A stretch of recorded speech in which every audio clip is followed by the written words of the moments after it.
sampaikan 2-3 tahun yang lalu, wahai Bapak, Ibu, 1442 Hijrah ini nyata akan terjadi semuanya.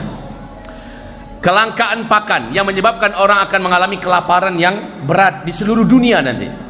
Akibat dari Covid, banyak aktivitas tidak berjalan, kebun-kebun telantar, pertanian dan peternakan akhirnya rusak dan hancur, tidak bisa dipanen, ditambah dengan bencana alam. Maka hari ini menegangkan 12 negara penghasil biji-bijian terbesar di dunia tidak berani lagi mengekspor biji-bijiannya karena dipertahankan untuk internal negara tersebut. Indonesia selama ini 64% mengandalkan satu-satunya impor dari Cina, dan Cina hari ini tidak bisa lagi memproduksi karena mereka sibuk menghadapi bencana, menghadapi petaka, menghadapi virus, dan menghadapi persiapan perang. Ditambah rakyatnya makin sengsara sekarang ini, maka tidak ada lagi yang bisa kita impor. Duit juga nggak ada, kita terbelit utang yang hebat. Laut Cina Selatan sedang menggelegar. Wahai kaum muslimin yang kami muliakan, banyak yang akan kita hadapi besok ini, Pak. Dan maaf, saya bukan peramal tentunya. Saya sudah sampaikan ini karena hadis Nabi mengatakan, isbiru. Ini sabda Rasulullah, isbiru. Fa innahu la ya'ti 'alan nasi zaman illa alladhi ba'dahu illa alladhi ba'da syarrun minhu hatta talqaw rabbakum. Senjata kalian pada masa itu, kata Rasulullah, di akhir zaman adalah isbiru, bersabar, bertahanlah kalian, terus merapat kepada Allah, terus banyakkan sujud, banyakkan angkat tangan, tawakal pada Allah Subhanahu wa taala. Pada masa itu nanti, kata Rasulullah, hari-hari yang kalian jalani lebih buruk daripada yang telah kalian lalui. Hari-hari yang akan kalian datangi lebih berat dan lebih buruk dari yang sedang kalian jalani. Tidak ada pilihan lain umat ini kecuali isbiru. Yang tidak sabar dia akan hanyut, yang tidak sabar dia akan jatuh, yang tidak sabar dia akan murtad, yang tidak sabar dia akhirnya putus asa, yang tidak sabar dia bunuh diri, yang tidak sabar akhirnya melakukan perbuatan syirik, minta tolong pada dukun dan setan, yang tidak sabar akan melakukan apa saja sampai menggadai akidah, yang tidak sabar pada masa itu, kata Rasulullah, banyak yang akhirnya berguguran. Senjata kamu pada masa itu hanya satu, isbiru, bersabarlah. Maka saya katakan tadi, ini panen. Yang sebelumnya masih agak nanggung-nanggung, maka besok dia akan hanyut karena begitu kuatnya banjir yang banjir erosi akidah yang menghantam. Ibarat tsunami, kelasnya udah kelas kayak tsunami Aceh, begitu tinggi dan kuat. Ibarat badai ini, badai topan yang paling mengerikan. Kalau pegangannya nggak kuat, kalau seandainya pondasinya tidak kokoh, maka dia akan hanyut, dia akan terbawa arus, dia akan terbawa terbang oleh beratnya ujian. 1442 adalah panen. Ustaz, apakah setelah mendengarkan ceramah ini, dalam 1-2 bulan ini anggaplah begitu dulu, karena ada juga desas-desus yang mengatakan November adalah star kita menghadapi segala beratnya petaka dan musibah-musibah besar. Perang di mana-mana, bencana alam di mana-mana lebih hebat, ya? Dan kejadian-kejadian mengerikan, kelaparan di mana-mana. November 2020 ini, Ustaz, ini tinggal 3 bulan lagi, Ustaz. Bagaimana? Masih sempatkah kami mempersiapkan diri agar kami kokoh di hari-hari sulit itu? Saya katakan, jangankan 3 bulan lagi, minggu depan saja kalau kita mulai dari sekarang, maka insya Allah tidak ada yang terlambat. Yang susah itu, Pak, yang nggak mulai-mulai. Ini yang paling susah. Nganggap masih aman. Allah, besok-besok lo dikaji.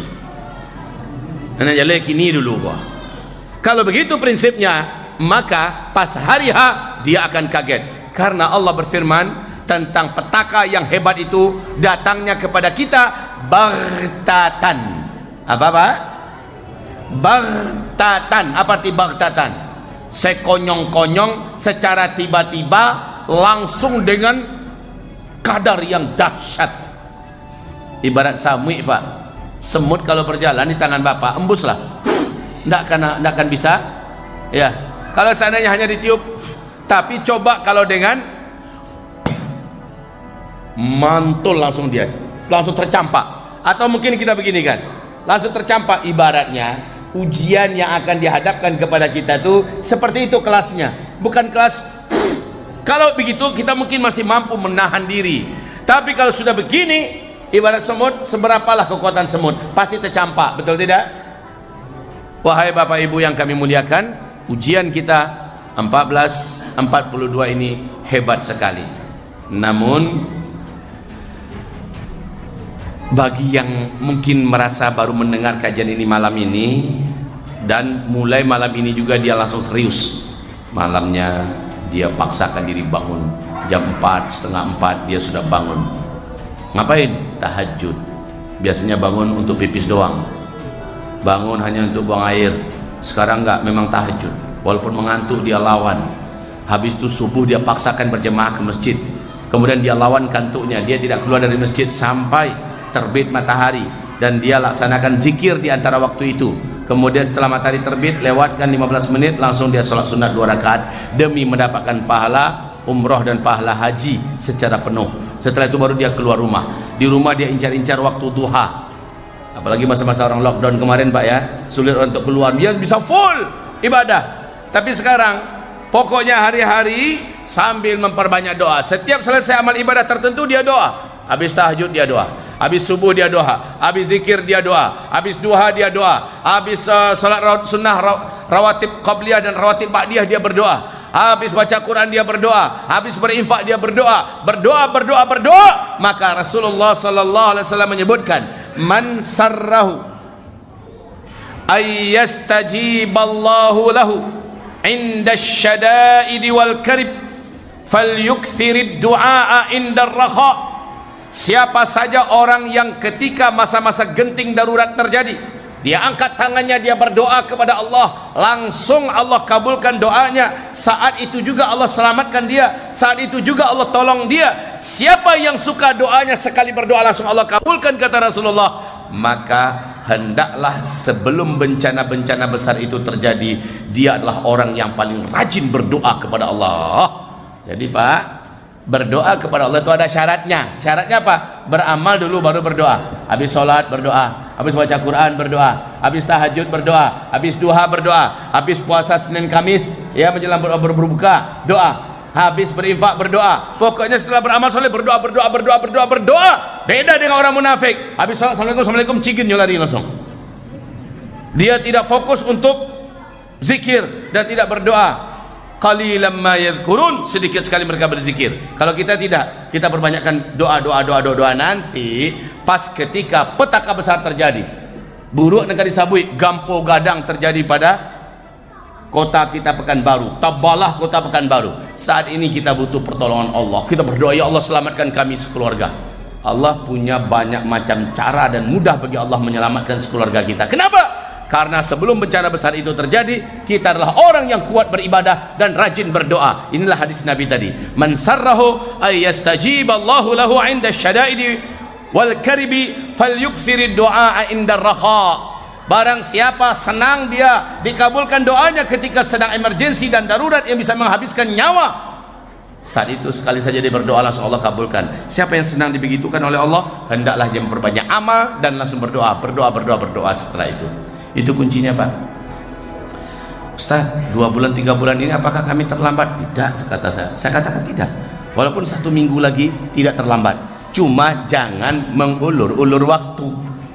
Saya khawatir Bapak Ibu, kebiasaan mengulur waktu ternyata penyebab orang banyak menyesal. Cibo kalau den dulu memperbanyak amal, cibo kalau den dulu banyak berinfak, cibo kalau den dulu banyak beramal soleh, banyak berdoa, coba kalau saya. Akhirnya orang-orang ini menyesal. Wahai hamba-hamba Allah yang kami muliakan, kami cintai, ini tentang pengantar kita, bahwa apa yang akan kita hadapi tidaklah akan lebih ringan daripada sebelumnya. Bapak Ibu mungkin berharap tahun baru Hijriah ini akan lebih enak. Maaf ya Pak ya, Ibu, agak terpaksa saya menyampaikan, tidak akan lebih baik Pak. Bu,